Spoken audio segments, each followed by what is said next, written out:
नमस्कार, झारखंड की ताजा खबरों में आप सबों का स्वागत है। आइए जानते हैं आज की मुख्य बड़ी खबरों को। मौसम विज्ञान के आधार पर झारखंड में कहीं कहीं अच्छी बारिश के आसार। झारखंड के कई इलाकों में कहीं कहीं आने वाले 2 दिनों में भारी बारिश के आसार हैं। ऐसा बंगाल की खाड़ी में बने साइक्लोनिक सर्कुलेशन के लो प्रेशर एरिया में बदलने की वजह से होगा।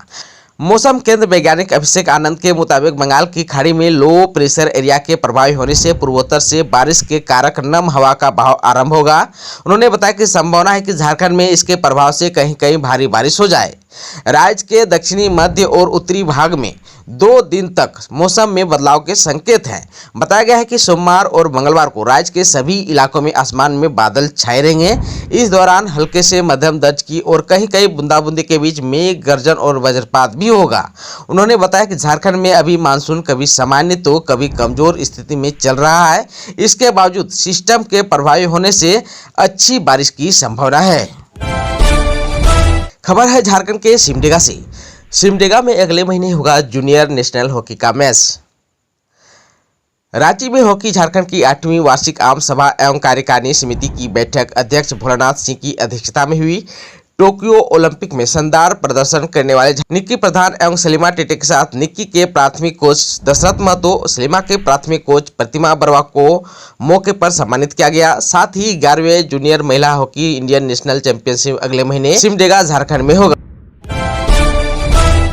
मुख्यमंत्री हेमंत सोरेन करेंगे गढ़वा पलामू के विद्युत सब स्टेशनों का उद्घाटन और शिलान्यास। मुख्यमंत्री हेमंत सोरेन सोमवार को रांची के प्रोजेक्ट भवन के नए सभागार से ऊर्जा संचरण निगम लिमिटेड के विभिन्न संचरण परियोजनाओं का उद्घाटन और शिलान्यास करेंगे। इस अवसर पर भोगाटी सब स्टेशन का उद्घाटन होगा और भवनाथपुर एवं छतरपुर के ग्रिड सब स्टेशन का शिलान्यास भी किया जाएगा। यह जानकारी ऊर्जा विभाग के प्रधान सचिव अविनाश कुमार ने दी। झारखंड में राज्यपाल ने दी शिक्षक दिवस की शुभकामनाएं। बोले, किसी भी राष्ट्र के निर्माण में शिक्षकों की भूमिका अहम।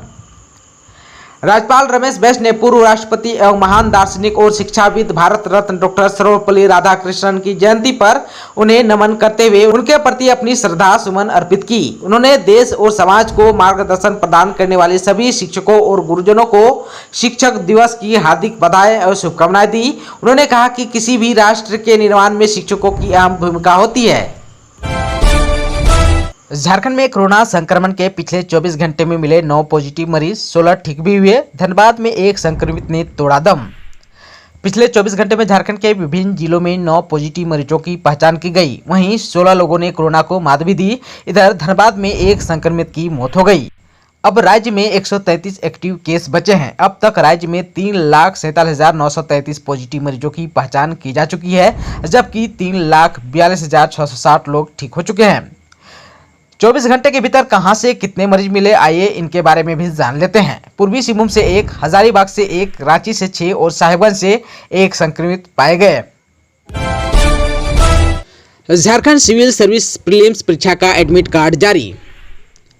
झारखंड पब्लिक सर्विस कमीशन की ओर से सिविल सर्विस की प्रीलिम्स परीक्षा का एडमिट कार्ड जारी कर दिया गया है। ऐसे में जो उम्मीदवार इस साल जेपीएससी सिविल सर्विस परीक्षा के लिए आवेदन किए थे, वह ऑफिशियल वेबसाइट jpsc.gov.in पर जाकर एडमिट कार्ड डाउनलोड कर सकते हैं। आप सबको बता दूं कि कुल 252 पदों पर भर्ती के लिए यह परीक्षा आयोजित होगी। झारखंड में सरकारी नौकरी की तलाश कर रहे युवाओं के लिए एक अच्छा मौका था। जेपीएससी की ओर से जारी इस वैकेंसी में आवेदन प्रक्रिया 15 फरवरी 2021 को शुरू हुई थी। इसमें आवेदन करने के लिए उम्मीदवारों को 15 मार्च 2021 तक का समय दिया गया था। वहीं फीस जमा करने की आखिरी तारीख 16 मार्च तक थी। अब इस परीक्षा के लिए एडमिट कार्ड ऑफिशियल वेबसाइट पर अपलोड कर दिया गया है। बता दें कि प्रीलिम्स परीक्षा का आयोजन 19 सितंबर 2021 को किया जाएगा। आवेदन करने वाले उम्मीदवार ऑफिशियल वेबसाइट पर जाकर परीक्षा की पूरी डिटेल्स देख सकते हैं। खबर है झारखंड के चतरा से। झारखंड लोक सेवा आयोग की 42 केंद्रों पर होगी परीक्षा। चतरा में झारखंड लोक सेवा आयोग की होने वाली परीक्षा को लेकर प्रशासनिक तैयारियां शुरू हो गई है। परीक्षा के लिए जिले में कुल 42 केंद्र बनाए गए हैं, जबकि एससी की परीक्षा 19 सितंबर को है। आयोजन को लेकर जिला प्रशासन ने तैयारियां भी शुरू कर दिया है। शनिवार की शाम इस निमित्त उपायुक्त अंजलि यादव अधिकारियों के साथ बैठक की और परीक्षा से संबंधित सभी आवश्यक बिंदुओं पर चर्चा की। बैठक में वैसे सभी पदाधिकारी उपस्थित थे जिन्हें परीक्षा ड्यूटी के लिए प्रतिनियुक्त किया गया है। बैठक में उन्हें जेपीएससी के दिशा निर्देशों से अवगत कराया। उपायुक्त ने उड़न दस्ता एवं स्टैटिक टीम समेत अन्य को औचक निरीक्षण एवं परीक्षा केंद्रों पर निगरानी करने का निर्देश दिया। साथ ही परीक्षा केंद्र भवन में विद्युत एवं पेयजल समेत अन्य व्यवस्था सुनिश्चित कराने का आदेश भी दिया। अभ्यर्थियों के बैठने की व्यवस्था, परीक्षा समाप्ति के उपरांत केंद्राधीक्षक के कार्य, परीक्षार्थियों के लिए सामान्य निर्देश की जानकारी दी गई। उन्होंने बताया गया कि कोविड के मद्देनजर परीक्षार्थियों को मास्क पहनने, थर्मल स्कैनर से शरीर के तापमान की जांच करने, सैनिटाइजर समेत अन्य का अनुपालन कराना होगा। विहिप के सुरेंद्र जैन बोले, झारखंड विधानसभा परिसर में आज नमाज के लिए कमरा दिया, कल मस्जिद के लिए जमीन दे देंगे। झारखंड विधानसभा परिसर में नमाज पढ़ने के लिए अलग से कमरा आवंटित किए जाने का विरोध जारी है। विश्व हिंदू परिषद ने इस पर कड़ी प्रतिक्रिया व्यक्त करते हुए कहा कि देश में ऐसा कहीं भी नहीं है। सरकारी परिसर में इस तरह के आवंटन का अधिकार किसी को भी नहीं है। विहिप के केंद्रीय संयुक्त महामंत्री डॉक्टर सुरेंद्र जैन ने कहा कि झारखंड मुस्लिम राज्य नहीं है कि यहाँ नमाज पढ़ने के लिए अलग से कमरा आवंटित कर दिया गया। आप सबको बता दूं कि जम्मू कश्मीर विधानसभा में जहां मुस्लिम विधायक ज्यादा हैं, वहां अलग से कमरा नहीं है। तब झारखंड में ऐसा क्यों किया गया? ऐसा करके इस राज्य को जिहादियों की आग में झोंकने की तैयारी चल रही है। विधानसभा में आज नमाज पढ़ने के लिए कमरा दिया है, कल मस्जिद के लिए जमीन दे देंगे। उन्होंने कहा कि सड़क से अदालत तक विहिप इसका विरोध करेगी। खबर है झारखंड के पश्चिमी सिंहभूम से। झारखंड में प्रतिबंध संगठन पीएलएफआई के नेता और उसके 2 सहयोगी गिरफ्तार। झारखंड के पश्चिमी सिंहभूम जिले से प्रतिबंधित People's Liberation Front of India के 3 सदस्यों को गिरफ्तार किया गया, जिनमें से एक संगठन का एरिया कमांडर है। एक वरीय पुलिस अधिकारी ने इस संबंध में जानकारी भी दी। पुलिस अधीक्षक ने बताया कि एक गुप्त सूचना के आधार पर पुलिस की एक टीम ने आनंदपुर पुलिस थाने के अंतर्गत बोरोटिका गांव स्थित एक नवनिर्मित घर में छापेमारी की, जिसमें पीएलएफआई के नेता और उसके सहयोगी राजू भुइयां और महावीर सिंह को गिरफ्तार किया गया। उन्होंने बताया कि पूछताछ के दौरान खुट्टी जिले के निवासी सुजीत ने संगठन एरिया में एरिया कमांडर के रूप में कार्य करने की बात को स्वीकार कर लिया है और उसका सहयोगी स्थानीय निवासी है। सुजीत कम से कम 10 मामलों में वांछित है। खबर है झारखंड के सरायकेला से। सरायकेला में खुलेगा श्रीनाथ विश्वविद्यालय, 25% विद्यार्थियों की सीट झारखंड के लिए आरक्षित। राज्य में श्रीनाथ विश्वविद्यालय स्थापित होने का रास्ता साफ हो गया। राज्यपाल की सहमति के बाद विधि विभाग ने श्रीनाथ विश्वविद्यालय अधिनियम 2021 की अधिसूचना जारी कर दी है। यह एक्ट पहले ही झारखंड विधानसभा से भी पारित हो गया था। संध्या शंभू एजुकेशनल ट्रस्ट आदित्यपुर जमशेदपुर के द्वारा प्रायोजित श्रीनाथ विश्वविद्यालय की स्थापना सरायकेला खरसावां जिले में की जाएगी। यह पूरी तरह से निजी विश्वविद्यालय होगा। इसका विस्तार संपूर्ण झारखंड में हो सकेगा।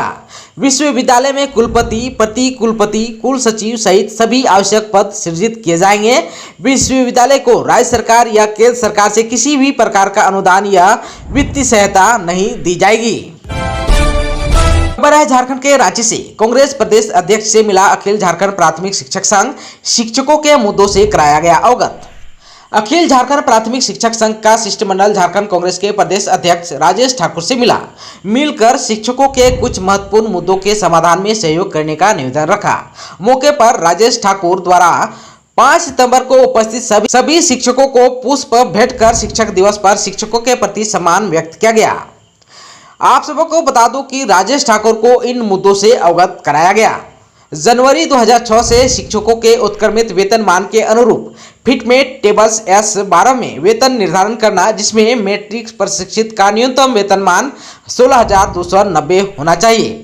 वहीं दूसरी यह है कि स्नातक कॉमर्स योग्यताधारी शिक्षकों के प्रोन्नति के बाधा को दूर करना। तीसरा यह है कि शिक्षकों को उनके गृह जिला में पदस्थापन हेतु अंतर जिला स्थानांतरण युक्त नियमावली बनाना। चौथा यह है कि राज्य स्तर से प्रोन्नति पर लगी रोक को हटाना। और पांचवा यह है कि कोविड-19 ड्यूटी में लगे शिक्षकों को स्वास्थ्य कर्मियों की भांति 1 माह का अतिरिक्त वेतन देने को कहा है। खबर है झारखंड के रामगढ़ से। झारखंड पेंशनर कल्याण समाज रामगढ़ जिला कार्यालय का उद्घाटन। झारखंड पेंशनर कल्याण समाज रामगढ़ जिला कार्यालय का उद्घाटन विधिवत शिक्षक दिवस के मौके पर 5 सितंबर को किया गया। अनुमंडल कार्यालय परिसर में स्थित पुराने अनुमंडल कार्यालय भवन में पेंशनर कल्याण समाज रामगढ़ जिला कार्यालय का उद्घाटन किया गया। कार्यक्रम को संबोधित करते हुए विधायक ममता देवी ने कहा कि शिक्षक दिवस के शुभ अवसर पर मैं अपने सभी गुरुजनों को बधाई और शुभकामनाएं देती हूं। उन्होंने कहा कि आप अभिभावकों का आशीर्वाद मुझे मिला, जिसके कारण मैं आज आप लोगों के बीच में हूं। मैं आप लोगों से आगे के लिए भी आशीर्वाद मांग रही हूं। आप लोगों के साथ फिर एक बार बैठक कर आपकी समस्याओं को जानने का प्रयास करूंगी। वहीं रामगढ़ में ही झारखंड इंडक्शन प्लांट में मजदूर की मौत, मुआवजा और नौकरी की मांग। हेसला के झारखंड इस्पात प्राइवेट लिमिटेड फैक्ट्री के मुख्य गेट पर रविवार दोपहर लगभग 2 बजे गांव धबैया के ग्रामीणों ने अपने गांव के मृतक मजदूर नितेश कुमार महतो के शव को रखकर मुआवजा और नौकरी की मांग की। इससे फैक्ट्री गेट जाम हो गया और कारखाना में प्रवेश करने वाली गाड़ियों का आवागमन बंद हो गया। सूचना मिलने के बाद रामगढ़ पुलिस मौके पर पहुंची और ग्रामीणों से और फैक्ट्री प्रबंधन से बात की। इसे लेकर धबैया मुखिया पूनम देवी ने कहा कि मृतक नितेश कुमार महतो अपने परिवार का इकलौता कमाने वाला पुत्र था, जिसकी मृत्यु झारखंड इंडक्शन प्लांट में काम करने के दौरान हो गई। मांग किया गया है कि पीड़ित परिवार को 20 लाख रुपए मुआवजा और एक नौकरी मिलना चाहिए। खबर है झारखंड के रांची से। सीएम से मिलने पहुंचे आयुष डॉक्टर हुए निराश, कहा हो रहा है सोतला व्यवहार। आयुष एसोसिएशन ऑफ झारखंड के बैनर तले विभिन्न जिलों से आयुष डॉक्टर सीएम से मिलने के लिए राजधानी में जुटे। रविवार को सभी डॉक्टर सीएम से मुलाकात के लिए उनके आवास तक पहुंचे। अपनी मांगों को लेकर सीएम से मिलना चाह रहे थे, लेकिन उनकी मुलाकात सीएम से नहीं हो पाई। डॉक्टरों का कहना है कि पहले भी कई बार सीएम से मिलने का प्रयास किया गया, पर उनसे मुलाकात नहीं हो पाई। आयुष डॉक्टरों ने कहा है कि सरकार हमें एलोपैथी के डॉक्टरों की तर्ज पर समान काम के बदले समान वेतन दे। उन्होंने कहा कि कोविड-19 में अपनी जान की परवाह किए बिना वे Covid control room, rapid response team, check नाका, quarantine centre, flying squad team के अलावा आइसोलेशन वार्ड में भी जिला और प्रखंड स्तर पर अपनी सेवाएं दी है। फिर भी हमारे साथ सोतेला व्यवहार किया जा रहा है। झारखंड विधानसभा को हेमंत सरकार बना रही है धर्म का अड्डा, पूर्व मुख्यमंत्री रघुवर दास देंगे धरना। झारखंड में हेमंत सरकार विधानसभा को भी धर्म का अड्डा बना रही है। कोई भी सरकार पथ निरपेक्ष होने का शपथ लेती है, लेकिन इस सरकार ने सांप्रदायिक निर्णय लेकर लोकतंत्र को भी कलंकित कर दिया। ये बातें पूर्व मुख्यमंत्री रघुवर दास ने कही। भाजपा के राष्ट्रीय उपाध्यक्ष रघुवर दास ने कहा कि विधानसभा में नमाज के लिए कमरा आवंटित करके भारत के लोकतांत्रिक इतिहास में वह काम किया जो आज तक किसी भी सरकार ने ऐसा घटिया काम नहीं किया। उन्होंने कहा कि विधानसभा किसी सरकार या पार्टी का नहीं है। झारखंड की 3.25 करोड़ जनता के पैसा से यह विधानसभा चलती है। भाजपा इसकी कड़ी निंदा करती है। पार्टी और विधायक दल इसके खिलाफ आंदोलन करेंगे। रघुवर दास ने कहा कि मैं भी विधानसभा अध्यक्ष को पत्र लिखा है। यदि उनका जवाब 48 घंटे के अंदर नहीं आया तो विधानसभा के बाहर मैं भी धरना में शामिल रहूंगा। झारखंड विधानसभा चुनाव 2024 में 36 सीटों पर लड़ेगा राजद, तैयारियां शुरू।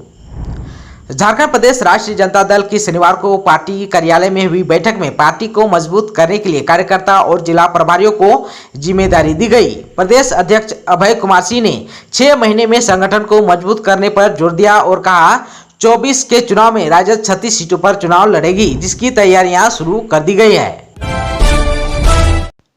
दोस्तों, चैनल पर आप नए हैं तो प्लीज़ चैनल को सब्सक्राइब कर बेल आइकन को दबा दीजिए ताकि खबरों का अपडेट आपको मिलता रहे।